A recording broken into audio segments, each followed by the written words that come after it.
Hello and welcome to the Artellectuals podcast. Today we are featuring a guest, Amy Shoremount-Obra. She has performed internationally with some of the most talented musicians in festivals like the Spoleto Festival in Italy, orchestras like the New York Philharmonic, and operatic institutions like the Metropolitan Opera. Some of the highlights of her career included performing her Carnegie Hall debut as soprano soloist with the Juilliard Orchestra. She also made her debut at the Metropolitan Opera, singing all the performances for the First Lady in Mozart's Die Zauberflöte. Since then, she's been regularly performing leading roles with the Metropolitan Opera. The Huffington Post wrote, Amy sang with sensitivity yet full-throated power, her voice shaking the rafters of the small building. It's a tremendous experience hearing a voice that could fill a theater of 3,000 so up close and personal. You can find more information about Amy on her website, amyshoremount-obra.com. Now, without any delay, I'm very excited to share my interview with Amy. Alright, well, I would like to start off with just your foundational background, born, influenced, how you started becoming the singer you are today. Okay, well, I'm originally from New Jersey, which is where I currently live. I grew up not in a musical family, however, my family was musically inclined. I started off as a pianist when I was 5 and trained in piano up through my second year at Manhattan School of Music. Actually, I studied with a member of the piano faculty there. I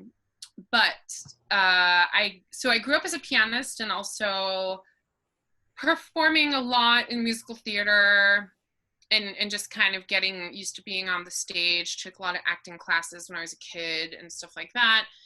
And I really didn't, and I also sang in choirs, a lot of choral singing, as most teenage singers do. I really found when my voice changed, when I was kind of like maybe 13, I started to kind of, I still did musical theater, but I started to kind of realize that my voice was geared not so much for that style of singing. And that's why my passion, even though I did musical theater, my passion kind of also focused more on choral music, and which was more, going in the direction of classical singing. Although I had never heard an opera. I didn't even know what it was. And then I heard my first opera. I had my first experience with opera when I was like 16.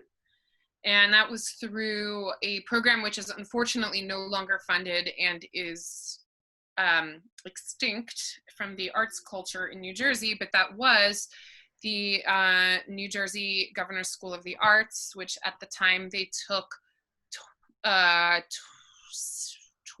I think it was 12 singers from the state. And we spent like a month or so together living at the College of New Jersey and like living and breathing classical singing, taking voice lessons, learning the basics of classical singing, phonetics, studying operatic music. And then, so that's kind of where I first got my exposure to opera. And it was primarily Mozart that we were looking at, and I just fell in love with it because it was so challenging, and I felt like my voice really fit into that music more so than any other type of music that I had prior experience with. Got it. And during your Manhattan School of Music years, did you actually ever know a guy named Ljova? Ljova? He was a violist. I wonder if you interacted with any of the string players while you were there, just out of curiosity. No, I didn't, but I'm, probably if I saw his face, I might recognize them. Right. Well, yeah, it's interesting that Manhattan School of Music has popped up a little bit with previous interviewees. That's great. But what started your passion for the arts from the get-go? What was that main influence, you'd say, to start the beginning journey? That's a good question. Honestly, I'm not so sure that there was any external thing that influenced me. I think I was just naturally, instinctually drawn to it. And I really, because like I said, my family didn't, they sang in the car and stuff like that, but like, I remember getting my first piano when I was 5. In fact, I remember laying in my bed and my uncle and my dad like wheeling it into the room, and I played pretend sleeping even though I was watching them. And I remember like they brought it in, and then as soon as they left and closed the door, I like got up and I just started like playing things on it by ear. And I don't know, I think it was just kind of like a natural inclination that I had. I mean, my relatives are all very musical. In fact, my great aunt was the first woman on the American Guild of Organists. She was a very, very well-known organist in Connecticut. And I have a lot of band directors in my family, including my brother, who's also a conductor. But yeah, and a singer. But there wasn't really, it's not like I had a musical family around me or that I was like force fed recordings or anything like that. I will say, I mean, this is kind of cliche in a way. My passion for theater was sparked by the movie Annie, as probably most like young girls, that's probably how it is for most young girls, you know. You see the movie Annie, you're like, I want to be an orphan, and then you like try to like act it out in your living room. And so then I saw the play Annie, and then I was like, oh my god, I want to be on stage. And then my parents saw an ad in the paper for a theater group, and then that's how I kind of got into that aspect of. Oh, interesting. And how long have you been doing theater, like before you did the actual opera? I started in theater when I was 8. So, like, and my first opera exposure was when I was like 16. So 8 years, Wow, almost that's a awesome. decade. Do you Yeah. miss it? Any of that side of things? You know, I love musical theater. My voice just doesn't work in that repertoire. Sometimes I wish it did because it's fun, Yeah. but it's just not comfortable for me to sing. Because of the size of my instrument at this point. So I love going to Broadway shows though, and I love that, you know, experience. And there's several Broadway shows I really love, but yeah, it's not the right fit for me, so I don't miss it really too much. Okay, great. Well, how was the shift? You may have mentioned it, but I missed it maybe. But how was the shift between the theater to the opera? Yeah, well, you know, as I said, I hadn't had any exposure to opera, so I had been assigned at this Governor School of the Arts. I had been assigned this a couple of Mozart scenes. In fact, it Right, was right, the Fularia duet from the Nozze di Figaro. I remember singing that, and I also sang the quintet from the quintet from the Magic Flute, which is kind of interesting because that actually I sang First Lady as my Met debut, so it's kind of funny that Oh, that came awesome. full circle. But all of that, you know, that was kind of like my first some of the first Mozart stuff that I sang, and I got to see through that program, you know, other than like probably Bugs Bunny, I had no idea like what opera was, you know. You just didn't know what it was. So I didn't realize that it was like theater, you know. Okay. So then I was like, oh, okay. But at the same time, it felt very intimidating to me. So I remember when my um, choir teacher was like, you know, what do you want to do for college? And I was like, well, I definitely want to be a voice major. However, I'm not sure I want to sing opera. I was still kind of like, I don't think I would be that, even though I like it, I can't, it seemed so overwhelming and like, you know, how could I ever like learn all these languages and do all of this stuff? And in fact, I enrolled at Manhattan School of Music, and my whole first year there, I struggled, feeling like I don't think this is the right path for me. And I even remember getting information for Westminster Choir College because I was considering transferring there to be an organ major. Oh, wow. Like, Big yeah, shift. I was just kind of like, I don't know if I can handle this. Because, you know, they started already off the bat telling you you're going to have to get used to like living on your own a lot and being by yourself. And at, you know, 18, that's like a scary thought. And especially for somebody like me who growing up I had a very close-knit family, and I kind of grew up in the woods, and that was just something that seemed so not in my genetic makeup. Ironically, years later, it actually fits my personality really well. Hmm. But yeah, so I kind of struggled with it, and then I just decided kind of like, well, I enjoy classical music. I'm just gonna stick this out, finish the degree, and see what happens.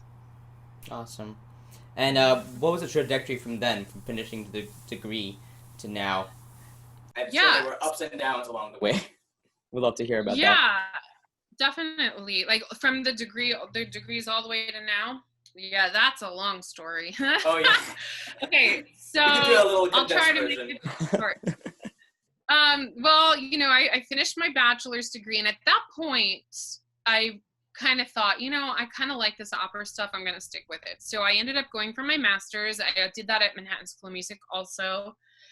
And then I was like really into it. At that point, I made my professional debut with Opera Theater St. Louis, and as a young artist, and I was like, okay, I'm committed to this now. So I applied to and was one of 3 people that year accepted into Juilliard Opera Center at Juilliard, um, and so I did my artist diploma at Juilliard, and then after 8 years of music school, I graduated, and it was like, now what? And I ended up that fall working at a Christmas ornament stand at the mall. Nice. and personalizing Christmas ornaments, which I got very good at.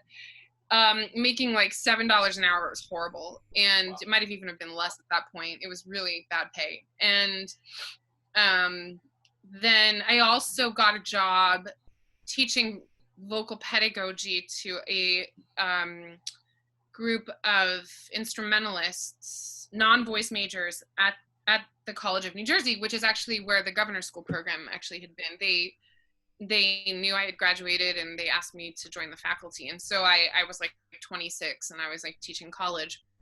And that's kind of what I did. And then I just floated around. I didn't stick with that because the commute was too much for me. But I was doing auditions, kind of stuck for a couple years, like not really knowing what to do. My teacher at the time was she had cancer and she wasn't teaching, so I didn't really have a voice teacher.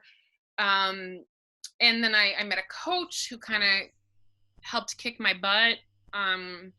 And I had, when I was like 24, I had been a national semifinalist in the Metropolitan Opera competition. This was like my last year at No, it couldn't have been my last year at Juilliard. No, I guess I was a little older than that. How old was I? I was 25. This was my first year at Juilliard, I believe. And I, so because I was a national semifinalist, the Met kind of kept tabs on you. And I went back and would sing every year for this education grant. And so in 2007, this ages me a little bit, I went back and sang for the education grant, as I had done the year before and the year before that. And I remember like a couple days later being on my computer in the kitchen and going through my junk mail, which I never did. And there was an email from the Metropolitan Opera inviting me to an audition for main stage. And I was like, wow, is this a joke? Amazing. Like, you didn't check that, right? I know, to this day, I'm like, that was a from above, because I never checked. Now I'm actually more in the habit of checking my junk mail. But so I was invited to a main stage audition, and they hired me immediately. Like by the time I had driven home, I had an offer from the Met to cover the Queen of the Night. At that time I was singing as a coloratura, so I got offered to cover the Queen of the Night in the Magic Flute. And that like just kind of like kicked me up a few notches, because like I had been auditioning for young artist programs and getting rejected from everything. And then I got hired by the Met in the same season, so it was kind of funny and ironic. But then that kind of validated me to, I think, the industry to a large extent, and to myself. But I still, I was there for a few seasons, and then I kind of got to a point where my voice was changing. and I realized I had to make some changes. And through a long string of events, which could be a whole nother podcast in itself, I decided to change teachers and change Fach and just kind of take it almost a year. I guess it was about 8 months off and completely retrain my voice. Wow. And that's what I did. And it was the best decision of my life because it set me, I don't think I would have gotten to where I am now if I hadn't done that. And How did you retrain your voice? I'm just curious. Like what? I literally started over. Wow. I like this is how we breathe. This Wow. is how we initiate a pitch. Yeah, I started over. I had developed, as I would like to put it, I guess I would put it this way. I had developed a lot of bad habits. To no one's real fault. I mean, when you're with a teacher for a long time, you know, there's this like kind of ear, you have to have fresh ears, you know, and so that, and also I think it was just time to switch teachers. And also I think, you know, my training really had never been complete. I was kind of getting by on a lot of raw talent, but never had I really completely learned how to sing. And so that's what I had come to the realization about. And so I literally just, it was amazing actually for that. I remember that year, it was like, I would get up in the morning and I would like just practice. Wow. And it was very freeing because I didn't feel like, you know, when you're in school, you have all these pressures to like meet deadlines and things like that. Or like if I was, the only contract I had that season was at New York City Opera, the old New York City Opera. And so it just gave me this freedom to like experiment and really figure out what I was doing, which I had never had the opportunity to do. And so that's what I did. And, you know, it was scary. At one point, I remember I definitely had about a month over that summer before I retrained, when I had come to the realization that I wasn't going to really go any further where I was at. I had, you know, I spent like a month in bed, just like, you know, in my own self-pity and sorrow of like, how am I going to do this? You know, just coming to that realization, but picked myself up. And, you know, luckily I have a really supportive family, and they helped in many ways, financially, but also just mentally, you know. My dad hired a former Miss America to give me a pep talk. Really? It was amazing. So, yeah, in fact, I took notes and I still have notes from the talk. Well, yeah, she actually really helped, and she was not cheap. Oh. She was not cheap. But, yeah, and so then I retrained, and then it was like, once that happened, things started really happening. It took a while. It took a good year and a half, maybe 2 years, but then things like really just started like happening, and it validated the fact that I had made the right decision about everything. That's amazing. And so then I started getting work, and eventually I got my management back in 2012, and just been working as, you know, full-time as a singer since then. And then I had been teaching all along as well since graduate school. And I always had a passion for that, and I had maintained that throughout all of this. And then my level of students was getting higher and higher as I got better and more advanced with my teaching skills. And then, you know, I've been able to now in recent years kind of have a very balanced career between singing and teaching. And for me, I love it because I love teaching, and I love the art of singing, and I love talking about it, and I love dissecting it, and it's kind of like my nerdy side. And then like when I get like too into that, then I can kind of switch and go into performing mode. And then when I'm like kind of like, all right, I'm all like performed out, I can go back, and it provides me like with a nice feeling of balance between the two. Awesome. Do you ever get nervous? Like, I mean, do you always preach what you teach? I mean, like if your students are going to be looking at you, do you ever get worried like, oh, I just told my student this is what you should be doing, and then you forgot to do it. I mean, I don't know if this is, have you ever dealt with that kind of situation before? I mean, sometimes, like, if you're tired, like, I'll demonstrate something. I'll be like, don't do it how I just did it because it wasn't right. But no, in general, I'm pretty hard on myself. So I don't teach it unless I can do it. And I really am a firm believer that you need to be able to do what you're teaching. You need to be able to demonstrate it. It's important. It's important to have that. How can you teach it if you can't do it yourself? Mhm. You can understand concepts, but that's one thing. But Mhm. a lot of, especially with singing, a lot of it's hands-on, and they need to be able to feel what's happening, like, on your body, and vice versa. You have to be able to look at them and also feel what's happening with them.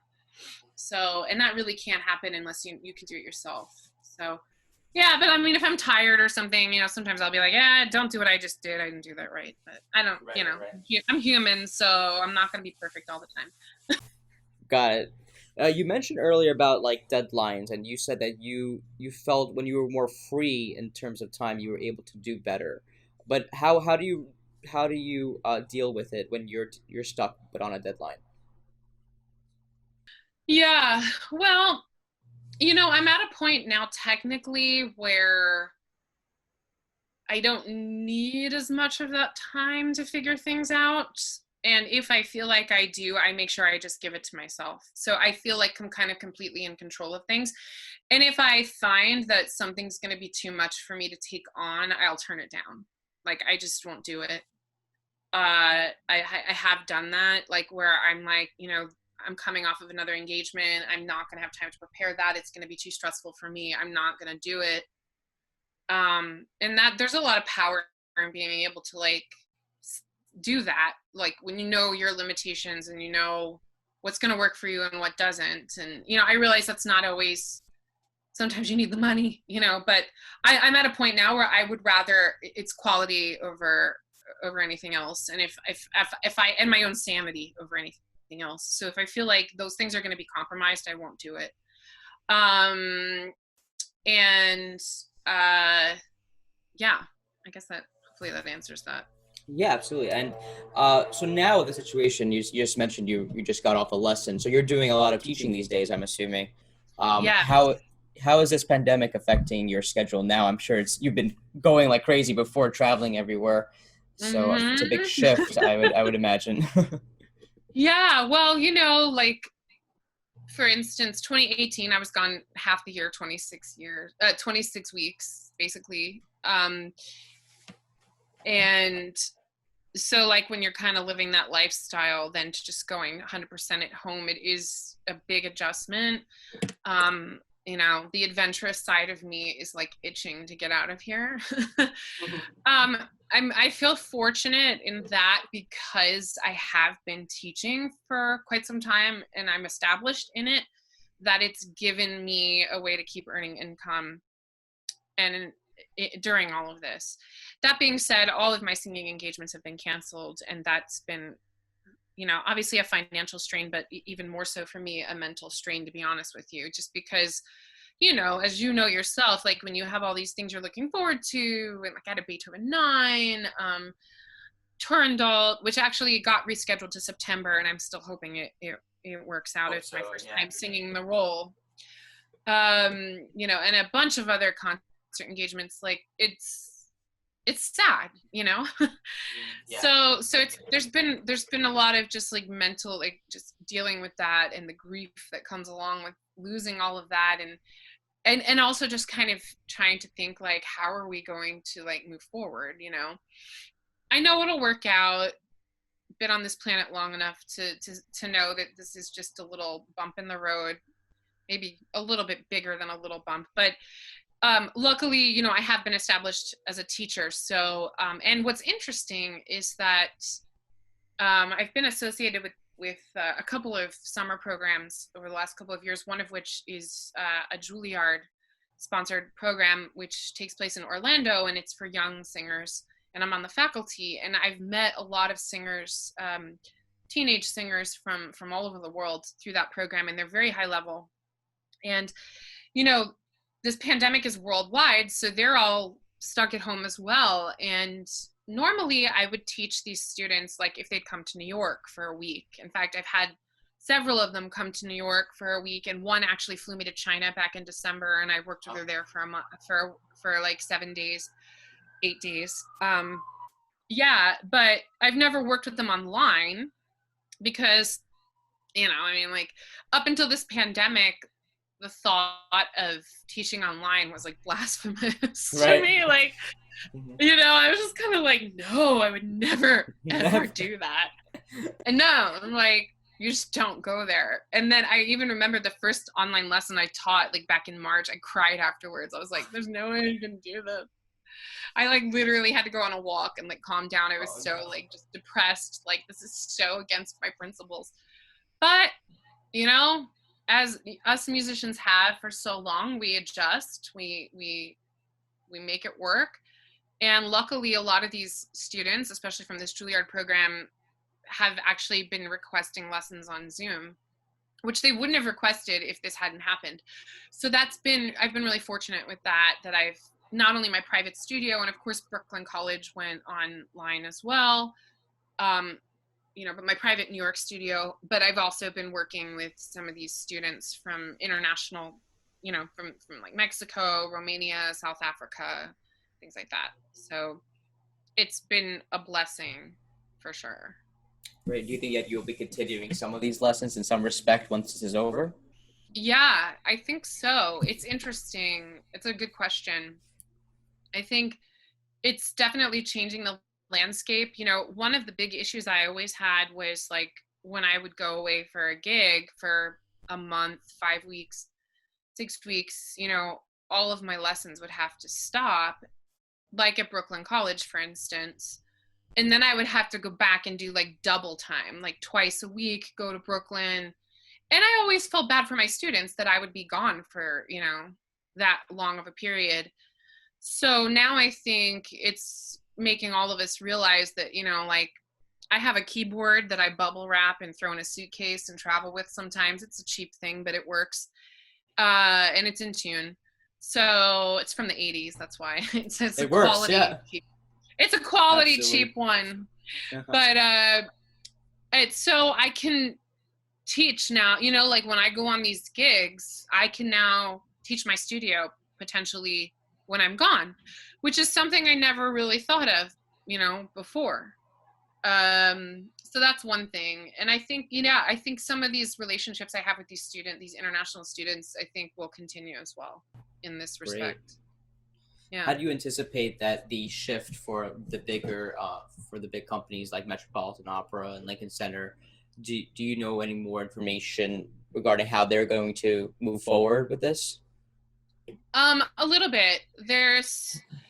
It's kind of a work in progress. I think one of the big issues, from what I've been hearing from colleagues and my agency, is the fact, and they're working on this. Our union is working on this, but establishing kind of parameters for rehearsals and things like that. You know, because like, how do you rehearse an opera?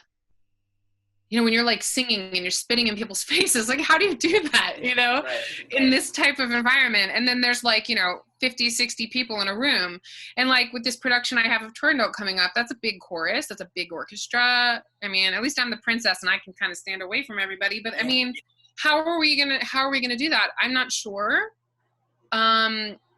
I think the first thing is, and SAG, I've heard that like SAG, AFTRA, and Actors Equity have already put in, they hired doctors to consult with to establish these parameters for rehearsals, and I just got word the other day from my union, from AGMA, that they have now done the same. Finally, they followed suit. So once that's established, I think that will be in the best interest of everybody, because it's going to set kind of a guideline. It will give guidelines for the companies to follow. otherwise I think the companies are going to be too afraid to proceed because, you need that leadership to kind of say like, it's going to work. We've consulted with doctors. This is how it's going to happen. So that's been one really good thing. And that's going to take a little time. I think another trend that unfortunately for someone with a voice like mine, I'm not sure this is going to work in my favor, but is a lot of companies are going to be coming up with other alternatives to performing, which involve the internet, of course. I think we're going to be seeing a lot more online opera. I had a colleague who just did a bohème with the whole opera. They did one act every Friday night, and all of the characters, they were all in like various places throughout the world, and they were able to time it so it like timed together. They had a conductor, a musical director. I don't know how they did it. Wow. And it was really, really, really good and really interesting. And so that was one thing. I also hear of some companies that are going to be doing like drive up or drive through operas. I don't know how that's going to work, but I think it's going to take a lot of creativity, at least for the time being. And I don't think things will ever go back to normal, but I'm hopeful that, some sense of normalcy will eventually be established, but also maybe all of these creative ideas that are coming up will eventually just help boost the industry and give everybody even more ways to create art. And maybe in the long run, it'll be for the better, but it's going to take some time. And I think unfortunately, a lot of people are going to be unemployed for a while. Right. But I think that in times like these, when there are struggles, there are technological advancements that do come underway. Mm-hmm. So that's something to kind of look forward to. Definitely. Yeah, I just had maybe a couple closing questions for you. What do you find the best part about being an opera singer? The best part is there's so many. I don't know if I have just one. Okay. Can I give you like maybe like 2 or 3? Sure, absolutely. Why not? Okay. I could come up with like a list of maybe 3. One would definitely be the travel and getting to meet new people. That I love that aspect of it. I like obviously the music. I mean, that's kind of a given. And just getting a chance to create. I love researching characters and kind of diving into the minds of people that you get to portray on stage. And so, I love that aspect of it as well. Great. What have been your favorite? You could also give me like a short list of your favorite collaborations, your favorite performances, any experiences you can say that really stick on the top of your mind. Definitely when I made my David Geffen Hall debut back in 2016 singing Verdi's Requiem, which was also my first time singing it. That was really special. It was with the National Chorale, a group that I love, and the conductor. I love Dr. McCorvey. He's an amazing man and conductor. That would be a really special moment for me. Of course, my Met debut, doing the Magic Flute in 2014, and my Carnegie Hall debut, which was quite a while ago, back in 2005, in the middle of a blizzard. And that was with the late James DePriest singing Brahms' Requiem. I would say those would be some highlights. Definitely also another one would be my Mexican debut back in 2018. It was a solo concert with orchestra. That was really special. I love the people there. Yeah, so those are a couple of them. Awesome. Okay, in closing, what would you share with aspiring opera singers and musicians and artists and during this time and any other time? Yeah, it's funny you asked that because I'm actually going live on Instagram tomorrow to do a whole hour-long thing on that with my colleague. Okay. But it's kind of funny. But I'll just pick one thing. Sure. I would say don't lose heart. We're gonna get through this. It's okay to be sad. It's okay to feel what you feel. But when you can, when you feel ready, pick yourself up and go make things happen. And regardless of if it's during this COVID time or not, no one is ever going to hand you anything. So you have to go out there and make stuff happen yourself. And I know you subscribe to that because I know you have your Velveteen ensemble and you're making stuff happen as well. This podcast, for instance, like, like you can't expect things to be handed to you on a silver platter. You have to kind of go out there and make stuff happen. And then interestingly enough, by doing that, things will come to you. Absolutely. I think now is the best time to create. You have all this time in the world. Of course, this time can be a stunted, people can feel like putting their instrument away, but I think quite contrary, it's, it's important to keep the wheels moving. Definitely. Great. Well, thank you so much. I don't know if I missed anything, but I did really get something out of this. And, please do plug in where people can find you. I know your website is just your name, but I could put in a link. www.amyshoremount-obra.com. My management is uiatalent.com. I'm on Instagram at @AmyShoremount-Obra. Yeah. Great. I'll be sure to tune into your talk tomorrow. I would love to hear what you have to say about those things. And thank you for your time. Thank you. I'm looking forward to hearing the podcast. Sure. And let's be in touch. And it would be great to see you in the flesh when this is over. Yeah, for sure. I'd be happy to sing with you guys. I know we were talking about that. So thank you for your openness to do that. I appreciate it. I know you're busy. So thank you. Yeah, of course. Great. All right, Marcel. Well, take care. Thank you. You too. Take care and have a great day. And let's keep in touch. Yeah, for sure. All right, thanks. Take care. All right. Bye.